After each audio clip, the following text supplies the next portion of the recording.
Hello everyone. Welcome to this video. Problem statement, Right Triangle Solver app.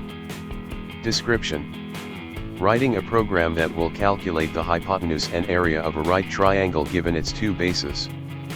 Program will round all calculations to a precision of 3 decimal places and provide a summary of the mathematical results. Step-by-step procedure. 1. Print a welcome message. 2. Get user input for the first leg of the right triangle. 3. Get user input for the second leg of the right triangle. 4. Calculate the hypotenuse of the right triangle using the Pythagorean theorem. We can't actually take a square root with basic Python. In order to take a square root, we will need to import a library of extra code. Type import math as the first line of code in your program. This allows us to access higher level mathematical functions such as the square root function sqrt. 5. Calculate the area of the right triangle. 6. Round each value to 3 decimal places. 7. Print a message to the user informing them of both the hypotenuse and area of the given triangle.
Thank you for watching this video.